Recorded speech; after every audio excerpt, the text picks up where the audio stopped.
আমার কাছে মনে হচ্ছে কি জানেন, আমি এখন দার্জিলিংয়ে আছি। কারণ এইরকম জিনিস চোখের সামনে দেখতে পাবো এটা কিন্তু আমার কল্পনায়ও ছিল না। আজ আমি আপনাদের নিয়ে যাব বাংলাদেশের দার্জিলিং খ্যাত বান্দরবনে। দেখাবো বান্দরবনে কিভাবে একদিন একটি দারুণ ট্রিপ করতে পারেন। প্রথমে আমরা যাব শৈলপ্রপাত ঝর্ণায়, এরপরে পাহাড়ি আঁকাবাঁকা পথ পেরিয়ে পৌঁছে যাব তমাতঙ্গিতে। সেখান থেকে থানচিতে এসে দুপুরের লাঞ্চ সেরে আবার চাঁদের গাড়ি নিয়ে বেরিয়ে পড়ব। এরপর ঘুরে দেখব বান্দরবনের বিখ্যাত নীলগিরি, তারপরে যাব ডাবল হ্যান্ড ভিউ পয়েন্টে আর সুন্দর টাইটানিক ভিউ পয়েন্টে। সারাদিন পাহাড়ের সৌন্দর্য উপভোগ করার পর সন্ধ্যায় ফিরে আসবো আমাদের রিসোর্টে। সেখানে জমিয়ে রাতের খাবার খাবো, গরম ভাতের সঙ্গে মজাদার হাঁসের মাংস খেয়ে দিনের সব ক্লান্তি দূর করে দিব একটা ঘুম। আমার এই একটি ভিডিওতেই আপনি দেখবেন কিভাবে ঢাকা থেকে বান্দরবন যাবেন, সেখানে গিয়ে কিভাবে জিপ গাড়ি ঠিক করবেন, এছাড়া আরও অনেক অজানা তথ্য যেগুলো না জেনে আপনার বান্দরবন গেলে হয়তোবা কোনো সমস্যার সম্মুখীন হওয়া লাগতেও পারে। তাহলে চলুন শুরু করা যাক আজকের বান্দরবন ট্রিপ। যাত্রা সঙ্গী হিসাবে আজ আমরা বেছে নিয়েছিলাম দোয়েল এক্সপ্রেসের একটি স্লিপার এসি বাসকে। এর টিকিটের মূল্য ছিল 1300 টাকা। আর বাসের ইন্টেরিয়রের কথা যদি বলতে চাই, সেটা কিন্তু খুবই দারুণ। আমরা কিন্তু গ্রুপে 5 জন ছিলাম, তাই খরচটা যেভাবে আসে ওইভাবেই বলার চেষ্টা করব। দোয়েল এক্সপ্রেসে করে এর আগেও আমি কক্সবাজার যাত্রা করেছিলাম, আর এই বাসটিকে বেছে নেওয়ার যে মূল কারণ সেটা হচ্ছে এর ফ্ল্যাট স্লিপার বেড। স্লিপার বাসের ভ্রমণে আপনি একটা জিনিস মাথায় রাখবেন, আপনার বেড যত ফ্ল্যাট হবে আপনার ভ্রমণ ততই আরামদায়ক হবে। দোয়েল এক্সপ্রেসের এই বাসটি রাত ঠিক 10:30টায় কল্যাণপুর বাস কাউন্টার থেকে ছেড়ে যায়। বাস ছাড়ার 30 মিনিট পরে বাইরে দেখতে পাই ঝুম বৃষ্টি। আর এই স্লিপার বেডে বসে বাইরের বৃষ্টি দেখার সৌন্দর্য এটা যে কতটা দারুণ সেটা আমি ভাষায় বলে প্রকাশ করতে পারছি না। এমন অনুভূতি নেওয়ার জন্য কিন্তু আপনি বৃষ্টির ওয়েদারে জার্নি করতে পারেন। আমাদের বাসটি কয়েক ঘন্টা চলার পরে রাত ঠিক 2:42 কুমিল্লার হোটেল নূরমহলে একটি যাত্রা বিরতি দেয়। যাত্রা বিরতির এই হোটেলগুলোতে আপনাদের ওয়াশরুম নিয়ে বরাবরই দুশ্চিন্তা থেকে যায়, কিন্তু বরাবরের মতন এই হোটেলটার ওয়াশরুম খুবই গুছানো ছিল এবং পরিষ্কারের দিকেও তারা খুবই মনোযোগী। হোটেলের যাত্রা বিরতিতে আমি বরাবরের মতোই 1 কাপ কফি নেই, কারণ এইসব হোটেলে ওই উচ্চ দামে খাবার খাওয়া আমার তেমন একটা পছন্দ না। এরপর বাসে উঠেই একটা ঘুম দিয়ে সকালে উঠেই দেখি পাহাড়ের আঁকাবাঁকা পথ। আমার আর বুঝতে বাকি রইল না যে আমি বান্দরবনের মধ্যে অলরেডি প্রবেশ করে গেছি। সকাল ঠিক 8:30টার দিকে এই বাসটি আমাদের ধনেশ চত্বরের কিছুটা আগে নামিয়ে দেয়। এরপর আমাদের কাজ হচ্ছে নাস্তা খাওয়া, কিন্তু যেহেতু এখানে তেমন একটা পরিচিত ছিল না, তাই ভাবছিলাম যে আসলে কোথায় নাস্তা খাওয়া যায়। খুব বেশি না ভেবেই সামনে এগিয়ে একটা ব্রিজ পার হয়ে হাতের বাম দিকে একটা রেস্টুরেন্টে চলে যাই আমাদের নাস্তা খাবার জন্য। নাস্তা হিসাবে আমরা পরোটা, ডাল, ডিম ভাজি এগুলোই নিয়েছিলাম, সাথে ছিল পানি, আর বিল এসেছিল 5 জনের 300 টাকার মতন। আর নাস্তা খাওয়ার পরেই প্রথম যে কাজটা করি সেটা হচ্ছে একটা জিপ ঠিক করে নিই। এই জিপ ঠিক করার বিস্তারিত বিষয় আমি একটা পাহাড়ের উপর গিয়ে আপনাদের বলছি। কিন্তু বান্দরবন বাজারের পাশ কাটিয়ে যাবার সময় তাদের লোকাল ট্রেডিশনাল জামা কাপড়গুলো দেখে আমি কিন্তু খুবই মুগ্ধ হচ্ছিলাম। এরপর আমাদের চাঁদের গাড়ি ছুটে চলল শৈলপ্রপাত ঝর্ণার উদ্দেশ্যে। পাহাড়ি আঁকাবাঁকা রাস্তায় প্রথম ওঠার দিকে কিন্তু একটু আস্তে আস্তেই চলছিল, কিন্তু যখন একটা সমতলের পর্যায়ে চলে আসলো তখন গাড়ি ছুটে চললো দুর্দান্ত গতিতে। ঝর্ণায় যাবার আগে একটা জায়গায় হঠাৎ করে থামিয়ে দিল। আমার আসলে এই জায়গাটার ব্যাপারে তেমন একটা আইডিয়া ছিল না, কিন্তু পরবর্তীতে জানলাম যে এটাই হচ্ছে সাঙ্গু নদী। আর দূর থেকে সেই সাঙ্গু নদী দেখা আসলে খুবই মনোমুগ্ধকর ছিল। খুব অল্প সময়ের মধ্যে এই মনোমুগ্ধকর দৃশ্য দেখে আমরা চললাম শৈলপ্রপাত ঝর্ণার উদ্দেশ্যে। শৈলপ্রপাত ঝর্ণা বান্দরবনের সবচেয়ে পরিচিত ও সহজভাবে পৌঁছানো যায় এমন ঝর্ণাগুলোর একটি। বান্দরবন টু থানচি সড়কের একদম প্রথম স্পট হওয়ায় প্রায় সব পর্যটকই এখানে কিছুক্ষণ থেমে প্রকৃতির এই অপার সৌন্দর্য উপভোগ করে থাকে। বর্ষাকালে পাহাড় থেকে নেমে আসা পানির প্রবাহ বেড়ে গেলে শৈলপ্রপাত তার সবচেয়ে মনোমুগ্ধকর রূপ ধারণ করে। শীতকালে পানির প্রবাহ কিছুটা কমে গেলে এর চারপাশে সবুজ পরিবেশ আর পাহাড়ি আবহাওয়া একে সবসময় আকর্ষণীয় করে রাখে। পাহাড়ের বুক চিরে নেমে আসা স্বচ্ছ পানির শব্দ আর চারপাশের প্রাকৃতিক পরিবেশ দীর্ঘপথের ক্লান্তি অনেকটাই দূর করে দেয়। তাই তমাতঙ্গি, থানচি অথবা রেমাক্রির পথে এটি জনপ্রিয় একটি বিরতি স্থল। তবে এখানে ঘুরতে এসে কয়েকটি বিষয় অবশ্যই মাথায় রাখবেন। বর্ষাকালে ঝর্ণার আশেপাশের পাথরগুলো শ্যাওলা দ্বারা জমে খুব পিচ্ছিল হয়ে যায়, তাই ছবি তুলতে গিয়ে ঝুঁকিপূর্ণ পাথরের ওপর ওঠা, ঝর্ণার একবারে নিচে দাঁড়ানো থেকে বিরত থাকুন। ভালো গ্রিপযুক্ত জুতা ব্যবহার করুন এবং শিশুদের সবসময় নজরের মধ্যে রাখুন। এই শৈলপ্রপাত ঝর্ণায় আসলে আপনি কিন্তু কিছু প্রাকৃতিক ফলমূল পেয়ে যাবেন। আম, জাম, আনারস, কলা এইসহ আরও অনেক ফল পেয়ে যাবেন। আর এই ফলগুলো যে দেখতে পাচ্ছেন কাপের মধ্যে রাখা যতটুকু পরিমাণ রয়েছে এর পার কাপের দাম হচ্ছে 40 টাকা করে। টাকার তুলনায় স্বাদটা কিন্তু খুবই দারুণ, যেরকম ন্যাচারাল মিষ্টি, খেতেও তেমন সুস্বাদু। এখন আমরা বান্দরবনের শহর ছেড়ে থানচি হয়ে তমাতুঙ্গির পথে এগিয়ে যাচ্ছি।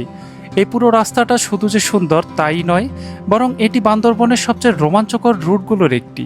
চারপাশে শুধু পাহাড়, গভীর সবুজ বন আর একের পর এক আঁকাবাঁকা রাস্তা, যে রাস্তার গন্তব্য আপনি কখনোই চাইবেন না যে শেষ হয়ে যাক।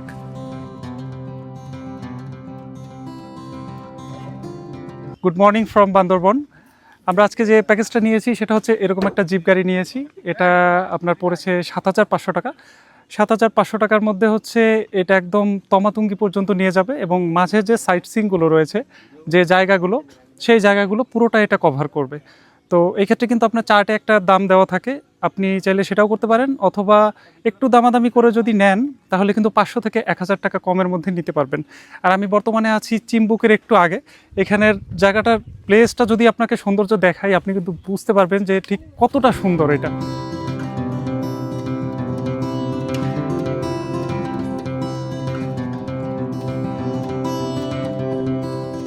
যে ভিউ পয়েন্টগুলো আছে সেই জায়গার আগে কিন্তু একটা জায়গায় দাঁড়িয়েছি।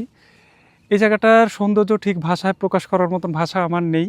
আর সামনের জায়গাগুলো আসলে না জানি আরও কত সুন্দর হবে। একটা জিনিস গ্যারান্টি দিয়ে বলতে পারি, আজকের এই পুরো ভিডিওটি দেখার পর বান্দরবন না এসে বাসায় থাকা আপনার জন্য খুব কষ্টকর হয়ে যাবে। এই পাহাড়ের বুক চিরে ঘোরার জন্য আমরা কিন্তু যাত্রাসঙ্গী হিসাবে এই জিপটাকে নিয়েছিলাম। আর এই জিপের যে হর্স পাওয়ার, এটা কিন্তু পাহাড়ে ওঠার জন্য খুবই ক্যাপাবেল। আপনাদের বাজেট থাকলে সিএনজি না নিয়ে এরকম একটি জিপ নিতে পারেন।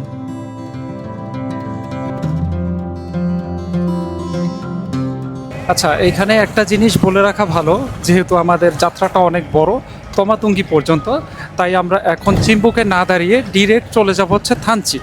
থানচি থেকে তারপরে যাব তমাতুঙ্গি, এবং সেইখান থেকে ফিরে আসার পথে বাকি যে স্পটগুলো রয়েছে সেগুলো কিন্তু কভার করব আর দেখাবো।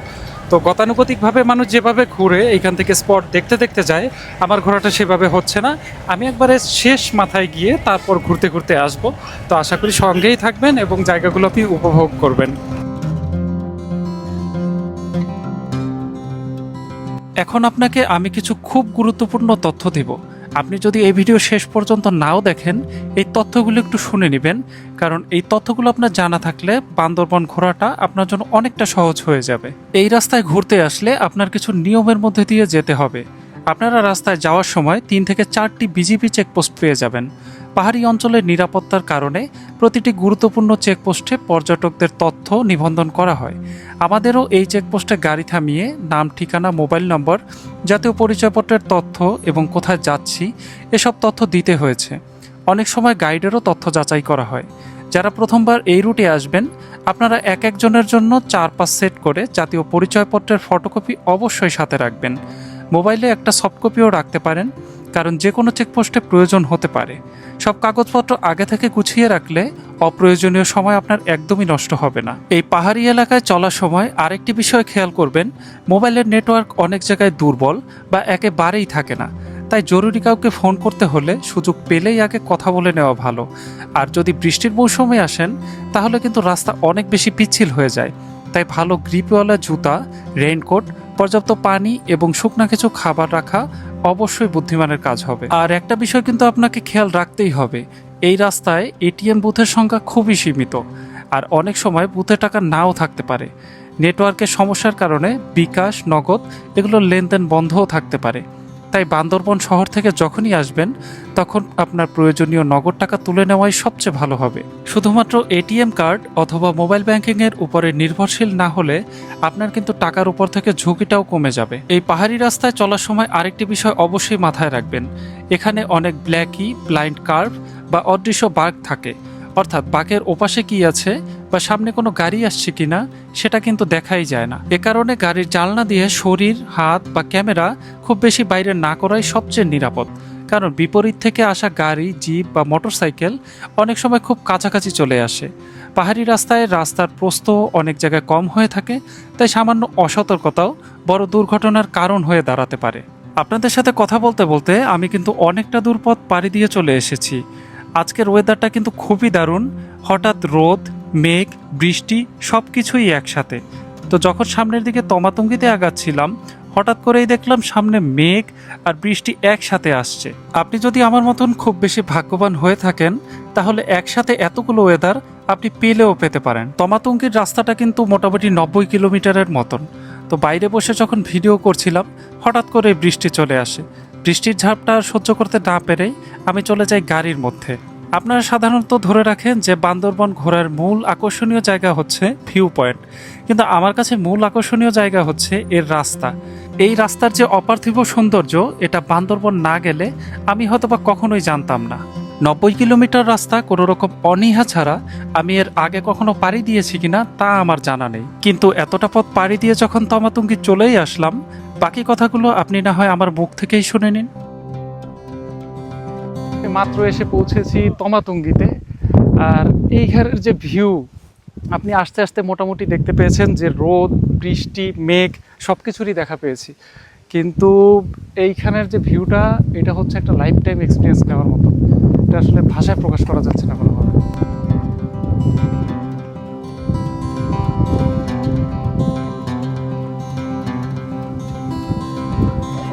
অনেকগুলো শট নিতে পারিনি কারণ বৃষ্টি ছিল। এই দেখেন মেঘে কিন্তু ভরে যাচ্ছে, এখন বাতাস আসতেছে, বাতাসের সাথে সাথে বৃষ্টিটা আবার আসবে। এই পাহাড়ের উপরে বিষয়টা হয় কি, আপনি মেঘ দেখবেন, রোদ দেখবেন, বৃষ্টি দেখবেন, সব দেখতে পারবেন। আর এই মুহূর্তে আমার নিজেকে আবারও নাকি মনে হচ্ছে কারণ এতগুলো ওয়েদার আমি একসাথে দেখতে পাচ্ছি। আর এই জিনিসটা কিন্তু আসলে একদম, আপনি যদি নিজে থেকে এক্সপিরিয়েন্স করতে পারেন তাহলে আসলে ফিলটা বুঝতে পারবেন যে পুরো বিষয়টা আসলে কিভাবে কাজ করে। তমাতঙ্গির যে ভিউটা, এটা একটা কিন্তু 360 ভিউ, একদম আপনি এই পাশ থেকে ওই পাশে সব দেখতে পারবেন। আমার কাছে মনে হচ্ছে কি জানেন, আমি এখন দার্জিলিংয়ে আছি, কারণ এইরকম জিনিস চোখের সামনে দেখতে পাবো এটা কিন্তু আমার কল্পনায়ও ছিল না।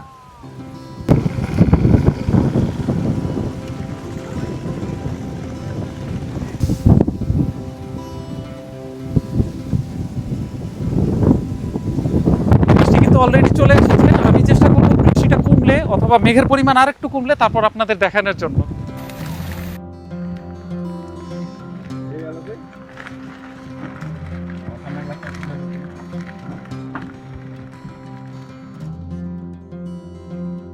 বৃষ্টিটা একটু থামার পরে একটা জিনিস দৃশ্যমান হলো, সুন্দর একটা আঁকাবাঁকা রাস্তা। এটা হচ্ছে মায়ানমার সীমান্তে একদম গিয়ে কিন্তু সংযুক্ত হয়েছে।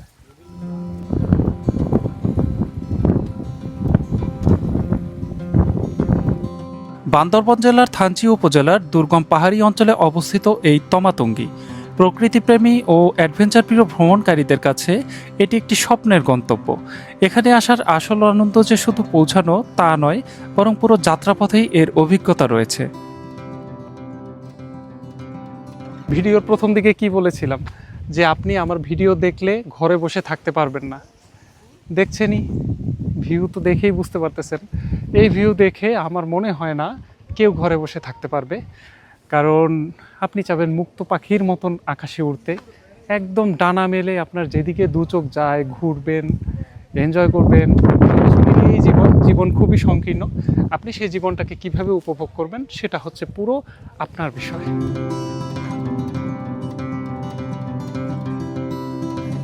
তমাতঙ্গি এই জায়গাটা হচ্ছে সমুদ্রপৃষ্ঠ বা সমতল থেকে 2500 থেকে 3000 ফুট উপরে। আর এতটা উপর থেকে আসলে কেমন ভিউ পাওয়া যেতে পারে সেটা কিন্তু আপনি মোটামুটি আমার পিছনে যে ভিউ আছে এটা দেখে একটা আন্দাজ করতে পারছেন। দেখেন ক্যামেরা যেদিকেই ঘুরাচ্ছি সেদিকেই সৌন্দর্য, মানে এত সৌন্দর্য, এত সুন্দর ভিউ আমি আমার লাইফে যেহেতু দেখি নাই, ভিডিও করতে করতে জাস্ট টায়ার্ড হয়ে যাচ্ছি এবং তাদের দেখানোর চেষ্টা করছি যে আসলে আমাদের দেশটা কত সুন্দর। তমাতঙ্গি নামটি স্থানীয় আদিবাসী ভাষা থেকে এসেছে বলে ধারণা করা হয়। এই অঞ্চলে মারমা, ব্রো, বম, খুমি ও আরও কয়েকটি ক্ষুদ্র নৃগোষ্ঠী বসবাস করে বলে ধারণা করা হয়। তাদের নিজস্ব ভাষা, সংস্কৃতি ও জীবনধারা এই এলাকার অন্যতম বৈশিষ্ট্য। এখানে দাঁড়িয়ে চারিদিক তাকালে দেখা যায় একের পর এক সবুজ পাহাড়ের সারি। বর্ষাকালের মেঘ এত নিচে নেমে আসে যে অনেক সময় মনে হয় হাত বাড়ালেই যেন মেঘ ছুঁয়ে দেখা যাবে। কখনো পুরো পাহাড় মেঘে ঢেকে যায়, আবার কয়েক মিনিট পরে পরিষ্কার হয়ে যায়। প্রকৃতির এই পরিবর্তনই তমাতঙ্গির সবচেয়ে বড় আকর্ষণ। তমাতুঙ্গি ভ্রমণে আরেকটি গুরুত্বপূর্ণ বিষয় হলো পরিবেশ সংরক্ষণ।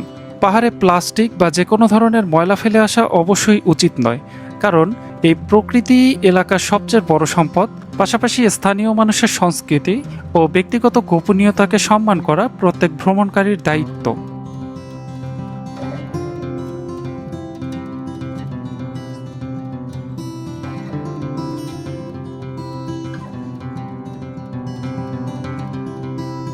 একটা স্পট যেহেতু অনেক দূরে, সেহেতু আমাদের ঘুরতে কিন্তু অনেক সময় লেগে গেছে।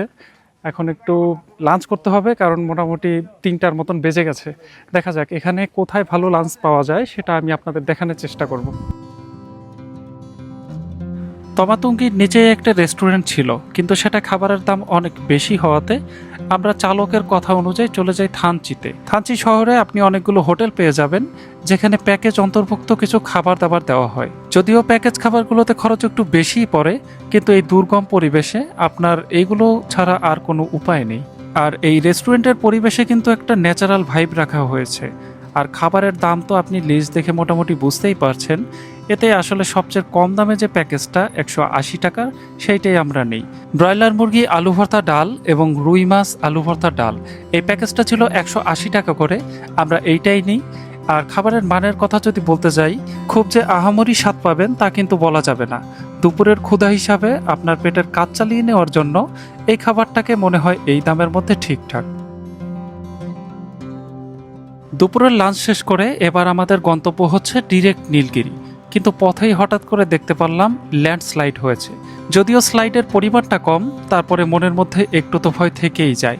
নীলগিরিতে পৌঁছে জনপ্রতি 100 টাকা করে আমরা টিকিট কেটে নিলাম, এবং আমাদের জিপ গাড়িটা রাখার জন্য চার্জ নিল 200 টাকা।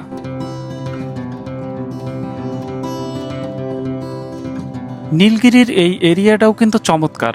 এখানে অনেকগুলো ফটোজেনিক এরিয়া রয়েছে, যেখানে আপনি আপনার মনের মতন কিছু ছবি তুলে স্মৃতিতে রেখে দিতে পারবেন।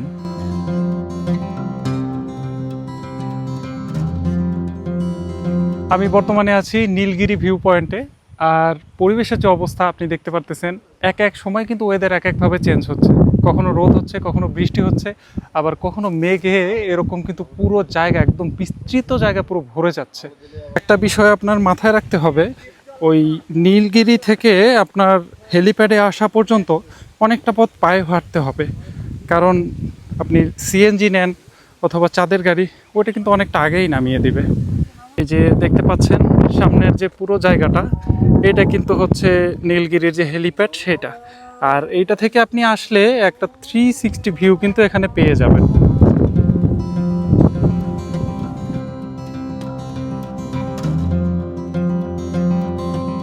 ভিউর কথা কি বলবো, এটা তো আসলে বলে বোঝানো যাবে না। আপনি আমার আশেপাশে দেখবেন আর বুঝতে পারবেন যে আসলে 360 ডিগ্রিতে কীরকম পেতে পারেন।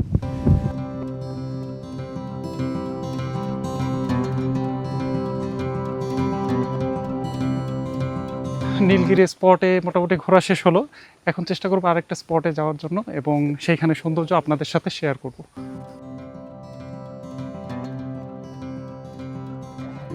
নীলগিরিতে ঘোরাঘুরি শেষ করে এখন আমাদের গন্তব্য হচ্ছে ডাবল হ্যান্ড ভিউ পয়েন্টে। এখানে একটা জায়গা থেকে আরেকটা জায়গার দূরত্ব খুব বেশি না হওয়াতে আমাদের কিন্তু পৌঁছাতে খুব একটা বেশি সময় লাগলো না। বিকাল দিকে পৌঁছানোর কারণে গিয়ে দেখে জায়গাটা পুরোই ফাঁকা পড়ে আছে। এই জায়গায় ছবি তুলতে যে কি ঝামেলা পোহাতে হয় তা কিন্তু আপনি ফেসবুকে প্রায়শই দেখে থাকবেন। আর ডাবল হ্যান্ড ভিউ পয়েন্টের সৌন্দর্যের ব্যাপারে যদি বলি, এই জায়গাটা খুবই সুন্দর। আপনার মনকে তৃপ্ত করার মতন সৌন্দর্য এই জায়গার রয়েছে।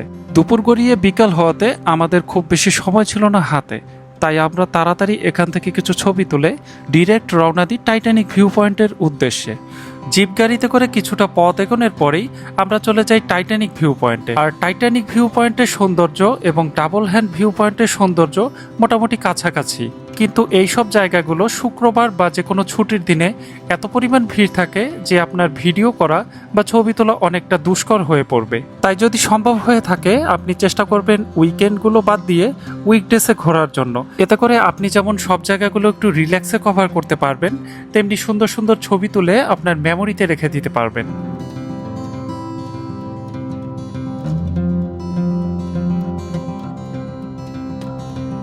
মোটামুটি সারাদিনে অনেকগুলো স্পট ঘুরে আমরা অবশেষে জিপ গাড়ি নিয়ে আমাদের রিসোর্টের উদ্দেশ্যে রওনা করি।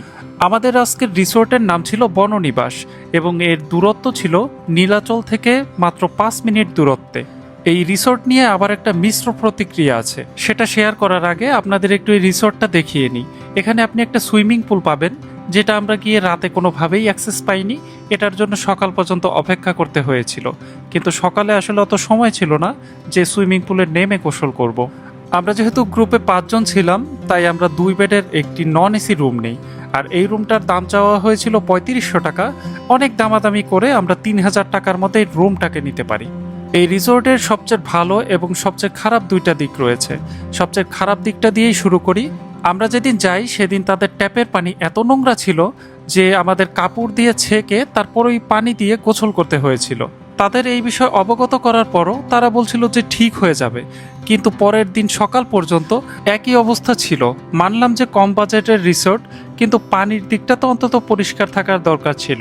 এদিকে রুমে এসে রেস্ট নেওয়ার ঠিক আগ মুহূর্তে কিন্তু আমরা খাবার অর্ডার দিয়ে আসি। আর এখানেই আসে সবচেয়ে ভালো দিকটাতে যাওয়ার ঠিক আগ মুহূর্তে আপনাদের জানিয়ে রাখি, এর পরের আমার যে ভিডিওটি আসতে চলেছে সেটা কিন্তু দুর্গম দেবতা খুমকে নিয়ে, যেখানে সত্যি বলতে মৃত্যুর হাত থেকে আমি বেঁচে ফিরেছিলাম। আশা করি আপনি কোনোভাবেই সেই গল্পটি মিস করতে চাইবেন না।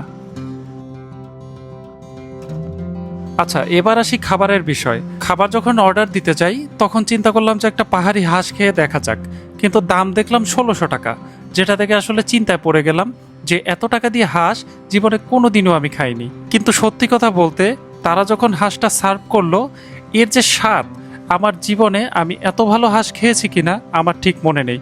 এর স্বাদ সত্যিই দুর্দান্ত। ভালো জিনিসের প্রশংসা করতে আমার কোনো সমস্যা নেই। আমি যদি আবার বান্দরবন যাই, আমার যদি সুযোগ হয়, আমি হাঁস খেতে হলেও এই রিসোর্টটা একবার হলেও যাব। আমাদের হাঁসের মাংস এবং ভাত, ডাল, আলু ভর্তা এগুলো মিলে খরচ হয়েছিল 2400 টাকার মতন। আর এই দুর্দান্ত খাবার পরে যে একটা ঘুম হয়, সেটা আসলে বলার বাহিরে। তো আজকের ভিডিও আর খুব বেশি বাড়াবো না, দেখা হচ্ছে আগামীকাল দেবতা ঘুমে। সে পর্যন্ত সবাই ভালো থাকুন, সুস্থ থাকুন, সুন্দর থাকুন। ধন্যবাদ।